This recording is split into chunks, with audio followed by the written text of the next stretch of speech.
Hey, this is Matt once again. We're about to another video. This is another paid request, this time for Travis. Thank you so much for that. And for those interested in requesting pretty much any type of videos, topics, reactions, reviews, commentaries, rankings lists, whatever, feel free to send it either directly to my PayPal or join my Patreon. Both links are down below in the info box. Now, the thing with the film is called The Long Goodbye from 1973, directed by Robert Altman. Now, when the film came out, it didn't do really that well, and a lot of people didn't like it.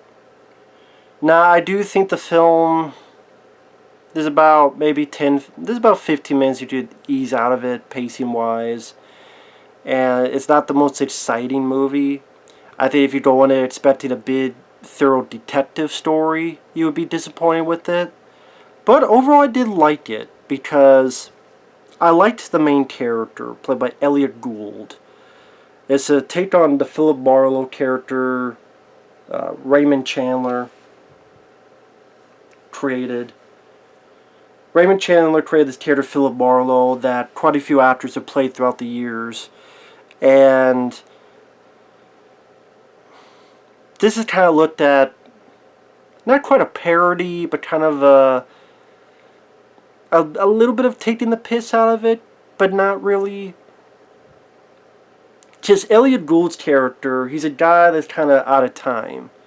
He's a guy that he just played around by his friends, he just lied to, he gets hoodwinked, and he's trying to do the best he can to kind of navigate through what's going on. And I don't want to spoil that just yet. I thought Elliot Gould did a very nice job. He played a fun bit of a smartass. He's a character that, you know, he wakes up and he's doing all this business just to help his cat out. You know, this cat that doesn't want to eat this food, so he goes out to the night and shop for cat food for his cat. And hey, you clawed me, motherfucker. You know, don't worry, I'll get you food. And when I say he's a guy out of time, this is a guy that is kind of trying to be the cool, collected private investigator from back in the day, the type of character you would have like Humphrey Bogart and such play. But he's a guy that, again, he's a smart ass. What are we doing here? Just sweating. Or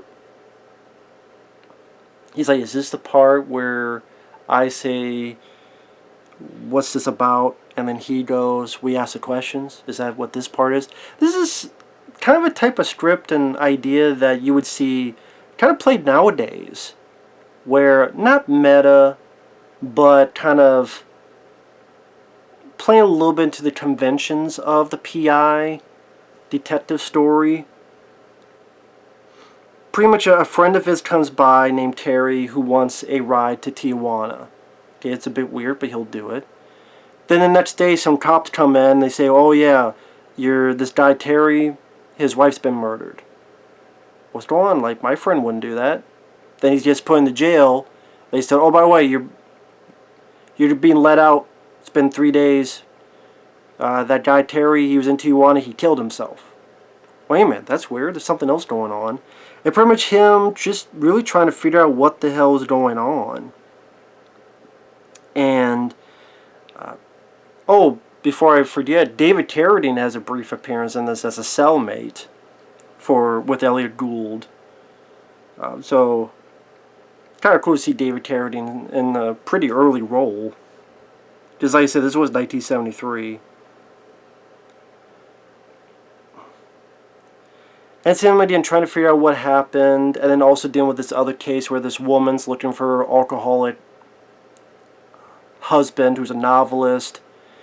And I like the dialogue and the snide little witty comments Elliot Gould. Like, looks at the woman's face and goes, well, I don't know, it doesn't look like he walked into a door.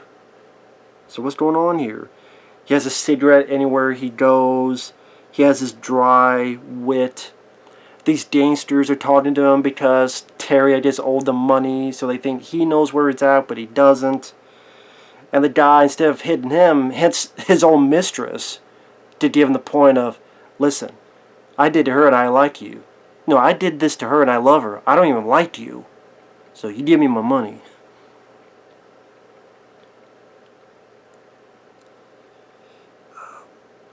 I do think there's a bit of time in the middle where it could have been tightened up a bit.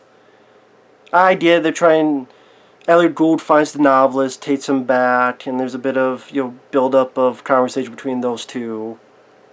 The guy who plays the writer was interesting. I didn't mind his character because,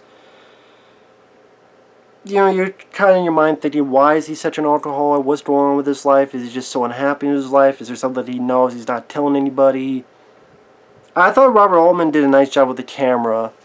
Like, there's a bit where Elliot Gould and this woman's talking, and as they're talking, the camera's pushing in between them. Because while they're talking, that's not the most important thing. It's this figure in the ocean. And I won't spoil what happens there. Oh, speaking of appearances, Arnold Schwarzenegger makes an early appearance in this film. Yes. There's a time later on where Elliot Gould is dragged into the gangster's office.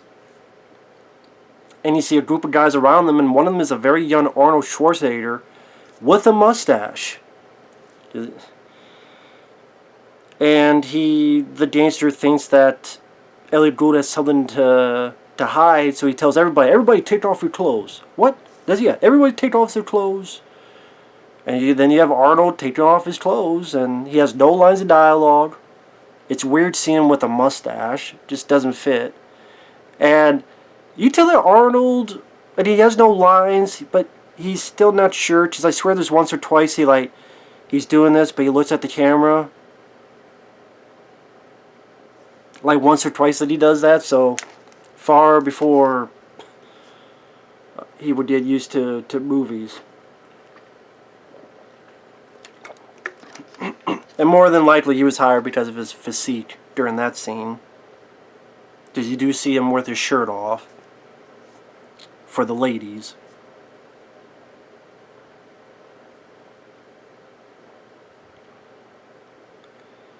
So I can understand if people went into this, like I said, expecting much more of a detective story. Because Elliot Gould doesn't really do a lot of detecting. And you just say it seems like he's really bad at his job, or he's really sucky at his job. And then people you talk to, they either screw him over or they lie to his face. But I guess in this I can handle it because I get what the director was going for. And I got to get into spoilers to state that. So starting now, spoilers.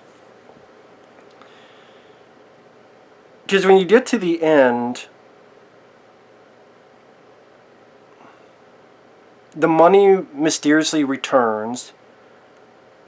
This woman that he was helping find her alcoholic husband, that guy, the novelist, walked into the water and drowned. And there's actually a scene before where he brings up the idea of suicide, and Elliot goes like, I don't believe in it. And then you see the guy looking at the ocean. So,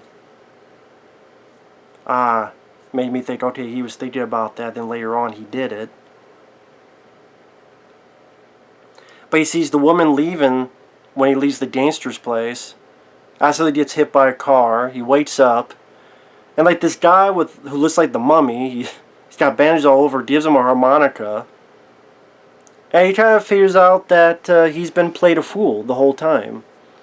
So he goes to Tijuana. He bribes some people to tell him the truth. That yeah, this guy faked his death. Finds his buddy Terry. And Terry did kill his wife. And Terry is actually in love with that other woman. And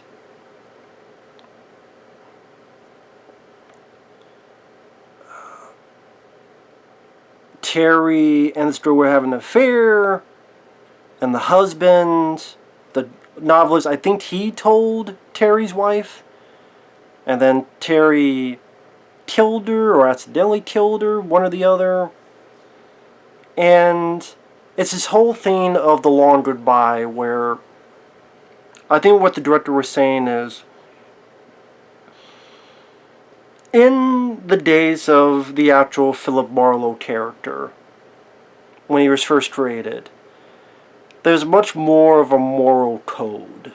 There's much more black and white. It wasn't just filmed in black and white, but it was much more of a black and white. You know, the good guys with the white hats, and they were moral, and they were truthful, and their friends were truthful, and the bad guys, you knew who they were, and you know, it was a black and white. There was no gray area. People don't know what a gray area was. And that era's been lost. That era is gone. So it's like, goodbye to the straightforward morality that this Philip Marlowe maybe knew in the past. Hello to the deception and cynicism of the 1970s. Because he's talking with the guy, and the guy's like almost making fun of him. And Elliot Gould even says something to the fact, you know, the guy says, "Oh, nobody cares. Like, who cares? Like, it doesn't matter. The police think I'm dead. The dancer got his money back. He's not chasing after me. The girl, her husband's dead, and she got all his money. So we're gonna be rich. Who cares? No one cares." And Elliot Gould says the line that really sunk it in for me. Yeah, nobody cares but me. And then pretty much, you know, Terry's like, "Oh, you got nothing, you got nobody." And he's like, "Yeah, you're a boring loser." "Yep, I haven't lost my cat." And shoots the guy, shoots his friend. And it's one of those things that, yeah, I've been played a fool. Yeah, I don't have anything. I even lost my cat, because the cat at the beginning leaves and doesn't come back. And throughout the film, he's kind of always say, "Have you seen my cat?" I would like if he went back to his apartment, he sat down, then the cat arrived, sat on his lap, and he kind of just sat there, petting the cat, and then fade to black. I actually would like that, but I like the way it ends here too, where he walks down the long road, that woman going to meet her cohort, obviously doesn't know what happened to her cohort. Elliot Gould just keeps walking, plays the harmonica, you know, the long goodbye to the black and white and hello to the gray. I mean, it's one of those things that sometimes I'm not a logical person, far from it, meaning a lot of times I like movies at face value because of their action or the dialogue or the makeup effects, or if I find it funny. But a movie like this, I kind of got what I was going for, and I liked it and I appreciated it for that. Like I said, I wish he did a bit more detective work in the middle. There was a bit less of the novelist, the whole thing in the middle. A bit more of him looking into, you know, was the wife doing this? Did Terry know this and that? Maybe asked a few more people, a little bit more detective work. But overall, I thought Elliot Gould did a really nice job. At first, I wasn't sure. He seemed very dry, to the point of being like bored. But as it played on, I don't know, either I got used to it or I got where it was going, and I actually rather liked Elliot Gould's performance. Interesting to see an early role with Arnold Brad, no dialogue. Say with David Carradine with dialogue. Like I said, I thought the director did a nice job with the roving of the camera in certain instances. Also, like the title song, how many different times the director puts that song in the movie? Like there's the more like jazz opening of it. There's another version that plays on a radio at one point. There's a point where there's like I don't know if there's a funeral or something in Tijuana and people are passing by, they're playing like another version of that song. I just thought that was kind of a neat idea to have the same song keep coming up in different circumstances, different ways.